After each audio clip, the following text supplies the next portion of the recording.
जय जय शङ्कर हर हर शङ्कर जय जय शङ्कर हर हर शङ्कर जय जय शङ्कर हर हर शङ्कर जय जय शङ्कर மங்களாரம்பம். தெய்வத்தின் குரல் 3ஆம் பாகம். பிள்ளையார் சுழி. எழுத்துப் பணியில் விநாயகர் தொடர்பு. நாம் போடுகிற பிள்ளையார் சுழி ஒரு சின்ன எழுத்தின் மூலம் விக்னேஸ்வரரை சங்கேதமாகத்தான் காட்டுகிறது. வெளிப்படையாக பிள்ளையார் பெயரை தெரிவிக்கவில்லை. ஆனால் பழங்கால சுவடிகளை பார்த்தால் அவற்றின் ஆரம்பத்தில் வெளிப்படையாகவே ஸ்ரீ கணாதிபதையே நமக என்று போட்டிருக்கும். எந்த காரியத்துக்குமே முதலில் கணபதி பிரசாதத்தை பிரார்த்திக்க வேண்டும் என்றாலும் இந்த எழுத்து வேலையில் மட்டும் அவருக்கு எதனால் தனி முக்கியத்துவம் என்று யோசித்து பார்த்தேன். இங்கே முதலில் சரஸ்வதியை சொல்லாமல் பிள்ளையாரை ஏன் சொல்ல வேண்டும் என்று நினைத்தேன். அவரை சொல்லும் போதும் விநாயகர், விக்னேஸ்வரர், வக்ரதுண்டர், ஹேரம்பர் முதலான மற்ற எந்த பெயரையும் போடாமல் கணாதிபதி என்றே எந்த சுவடியிலும் போட்டிருப்பது ஏன் என்று யோசித்தேன். வித்வான்களுடன் டிஸ்கஸ் பண்ணினதில் ஒரு மாதிரி புரிந்தது. கண என்ற வார்த்தைக்கு உள்ள அநேக அர்த்தங்களில் பாஷா சம்பந்தமாகவே ஒன்று இருக்கிறது. ஒரே விதிக்கு கீழே வருகிற எல்லா தாதுக்கள் அல்லது வார்த்தைகளை ஒரு கணம் என்று தொகுத்து வியாகரணத்தில் கொடுத்திருக்கிறது. இந்த கணங்களுக்கெல்லாம் அதிபதிதான் கணாதிபதி. பரமேஸ்வரருடைய பூத கணங்களுக்கு தலைவரானதால் கணபதி, கணாதிபதி, கணேசர், கணநாதர் என்றெல்லாம் அவருக்கு பெயர் இருப்பதோடு பத சமூகங்களுக்கெல்லாம் தலைவர் என்ற அர்த்தத்திலும் இப்படி பெயர் பெற்றிருப்பதால் தான் கணாதிபதையே நமக என்று போட்டு எழுத ஆரம்பித்திருக்கிறார்கள்.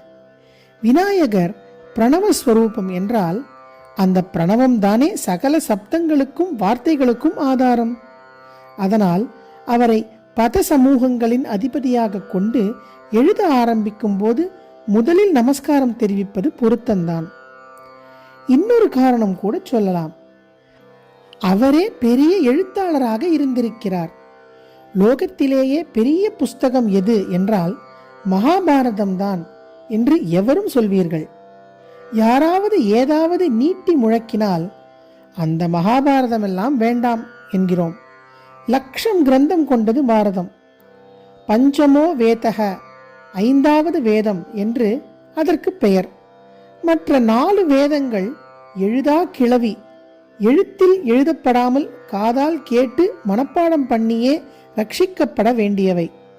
5வது வேதமான பாரதம் தான் எழுதி வைக்கப்பட்டது.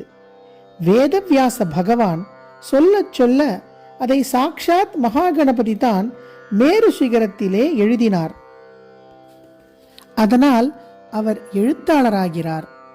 ஸ்ரீ பெரியவர்களின் இந்த உரையாடலில் கலந்து கொண்ட ஒரு பக்தர் எழுத்தாளர் என்பது மூல ஆசிரியரை குறிக்கும் என்றும், பாரதத்திற்கு வியாசரே மூல ஆசிரியராயிருக்க பிள்ளையார் அவர் கூறியதை எழுத மட்டும் செய்ததால் அவரை எழுத்தர் என்றே சொல்லலாம் என்றும் கூற பெரியவர்கள் தொடர்கிறார். பிள்ளையாரை எழுத்தாளர் என்று சொல்லப்படாது என்றால் எழுத்தர் என்று நிச்சயமாக சொல்லலாம். இங்கிலீஷில் ரைட்டர் என்றால் ஒரிஜினல் ஆத்தர், அதை எழுதிய காப்பியிஸ்ட் என்று 2 அர்த்தமும் ஏற்படுகிறது. அதனால் பிள்ளையாரை ரைட்டர் என்று சொன்னால் எந்த ஆக்ஷேபனையும் வராது. அவர் எழுத்தாளராயில்லாமல் எழுத்தராக மட்டும் இருந்தாலும் கூட சுவடிகளில் முதல் நமஸ்காரம் பெற குவாலிஃபை ஆனவர்தான். எப்படி என்றால் இந்த சுவடிகளை எழுதினவர்களும் ஒரிஜினல் ஆசிரியர்கள் இல்லை. பழைய காலத்தில் கிரந்த கர்த்தா ஒருவராகவும் அதை அவர் சொல்ல சொல்ல எழுதுகிறவர் இன்னொருத்தராகவும் இருப்பார்கள். அப்போது ரொம்ப படித்தவர்கள் கூட எழுத தெரிந்து கொண்டிருந்தார்கள் என்று சொல்ல முடியாது. கேலிகிராஃபிஸ்ட் என்கிறது போல அழகாக எழுதுவதற்கென்றே கணக்கர்கள் என்று தனியாக சிலர் இருந்தார்கள். அந்த நாளில் எத்தனை பெரிய சாஸ்திரமானாலும் வித்தியார்த்திகள் படித்தும் எழுதியும் அபியசிப்பது என்று இல்லை. குரு வாயினால் சொல்கிறதை சிஷ்யன் காதால் கேட்டு திரும்ப திரும்ப வாயால் தானும் சொல்லி நெட்டுரு போட்டு எல்லாவற்றையும் மனப்பாடமாகவே கற்றுக்கொண்டான். ஆனாலும் ஒரு காப்பாக சுவடி எழுதுவதற்கென்றே இருந்தவர்களை கொண்டு ஏட்டிலும் எழுதி வைத்துக் கொண்டார்கள்.